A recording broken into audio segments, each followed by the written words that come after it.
Assalamualaikum warahmatullahi wabarakatuh. Salam sejahtera untuk kita semua. Perkenalkan, nama saya Ahmad Fauzi Pangestu dengan program studi PGSD atau Pendidikan Guru Sekolah Dasar di Universitas Trilogi. Pada kesempatan video kali ini, saya akan mempresentasikan materi, dimensi, dan hakikat manusia, landasan pendidikan dan asas-asas pendidikan, perkiraan dan antisipasi terhadap masyarakat masa depan, dan landasan asas-asas pendidikan serta penerapannya, guna memenuhi ujian tengah semester pada mata kuliah pengantar pendidikan dengan dosen pengampu yang terhormat, Bapak Rudi Ritonga, SPD, MMMPD. Manusia, secara esensi, adalah makhluk sosial, dan eksistensi manusia pada satu hakikat mempunyai dua dimensi, yaitu material dan immaterial. Dimensi material yakni tubuh, dan immaterial, ruh, jiwa, akal, hati, dan sebagainya. Apa yang membedakan manusia dengan makhluk lainnya? Padahal makhluk lain seperti hewan sudah memenuhi dua dimensi material dan immaterial tersebut. Yang membedakan manusia dengan hewan ialah manusia secara fitrahnya mempunyai akal untuk berpikir secara rasional, kritis, dan radikal. Dengan akal, manusia mampu menyadari diri atau sadar bahwa manusia adalah makhluk yang paling tinggi derajatnya dan yang paling mulia di antara makhluk-makhluk lainnya. Manusia sangat mampu untuk menerobos ruang dan waktu, di mana manusia mempunyai unsur kebebasan. Adanya kebebasan itu bukan untuk menjadikan eksistensi manusia sebagai hewan atau tumbuhan, akan tetapi menikmati fasilitas yang diberikan kepada Sang Pencipta dengan bebas.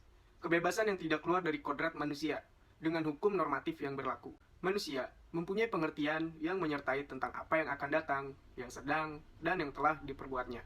Manusia mempunyai ketertarikan egosentris yang melalui stimulus yang akan berbenturan dengan respon hati. Ketika stimulus bertolak dengan respon kata hati, manusia tidak akan mampu membuat keputusan apa yang akan, yang sedang, dan yang telah diperbuatnya, dengan baik atau benar, atau buruk atau salah bagi manusia sebagai manusia seutuhnya. Manusia juga mempunyai kapasitas moral. Moral yang sinkron dengan kata hati yang tajam, yaitu yang benar bagi manusia sebagai manusia, adalah moralitas yang tinggi atau luhur. Perbuatan yang tidak sinkron dengan kata hati yang tajam atau realisasi dari kata hati yang tumpul disebut dekadensi moral atau bisa dikatakan tidak bermoral. Manusia dikatakan bermoral tinggi karena ia menyatukan diri dengan nilai-nilai yang sifatnya vertikal, serta segenap perbuatannya merupakan implementasi dari nilai-nilai yang sifatnya vertikal tersebut. Jika kita sudah merasa menjadi manusia, manusia akan mengetahui kewajiban dan haknya. Jika manusia bertanggung jawab atas kewajibannya, secara sadar manusia akan mendapatkan haknya. Wajib itu sifatnya imperatif, yang berarti perintah mutlak tidak boleh dihindarkan ketika kita sudah melakukan kewajiban itu, baik itu dari atasan, dosen, orang tua, atau Sang Pencipta. Dengan wajib, secara sadar, kita akan mendapatkan hak yang sifatnya fakultatif, boleh diambil atau itu tidak boleh diambil.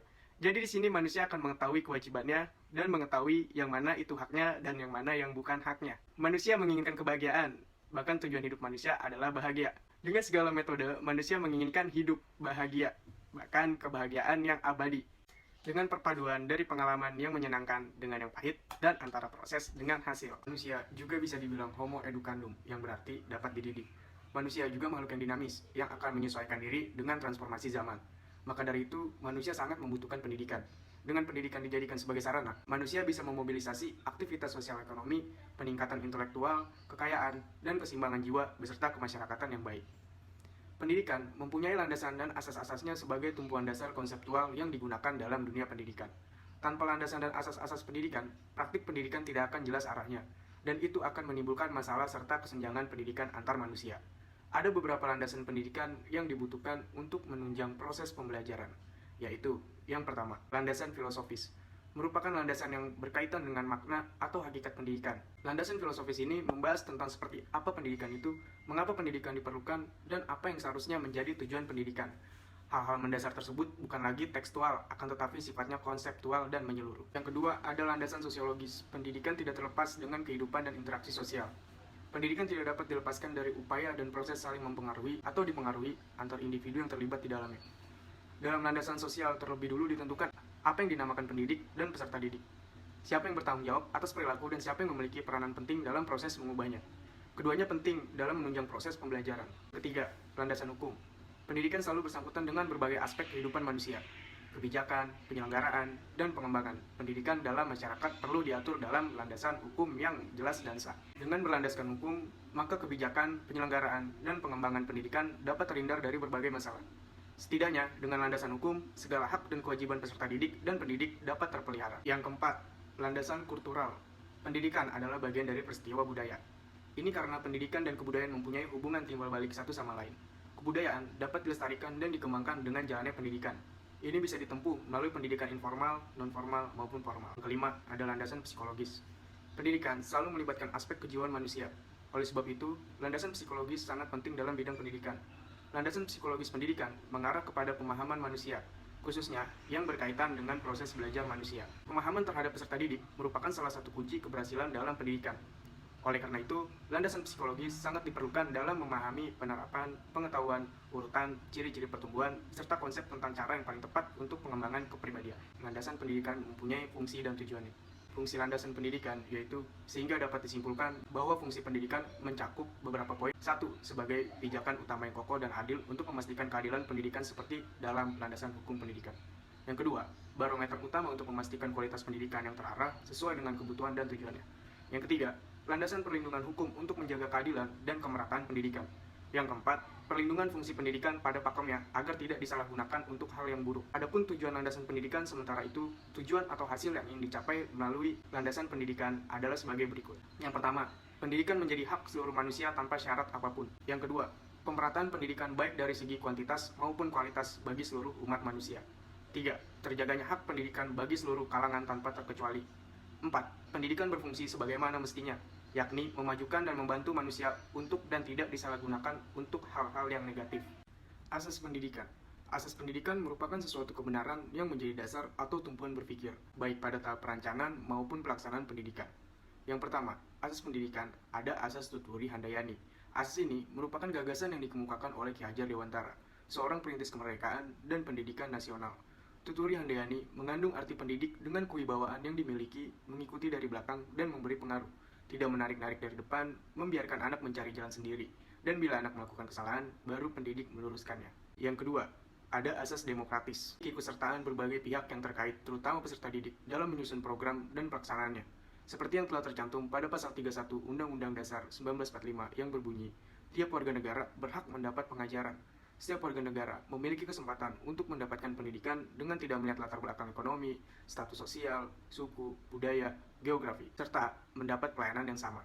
Yang ketiga, ada pula asas pendidikan seumur hidup, yakni pendidikan tidak mengenal masa muda dan masa tua. Maksudnya, berlangsung sepanjang hayat yang terjadi di mana saja, kapan saja, bagi siapa saja, dengan apa saja, dan belajar apa saja. Selanjutnya, yang terakhir, yang keempat, ada asas kemandirian. Seperti yang tertuang dalam tujuan pendidikan nasional yang berbunyi untuk berkembangnya potensi peserta didik agar menjadi manusia yang beriman dan bertakwa kepada Tuhan Yang Maha Esa, berakhlak mulia, sehat, berilmu, cakap, kreatif, mandiri, dan menjadi warga negara yang nasionalis serta demokratis bertanggung jawab. Oleh karena itu, diperlukan kemandirian dalam pendidikan yang dibuktikan dengan rasa tanggung jawab. Adapun perkiraan dan antisipasi terhadap masyarakat masa depan.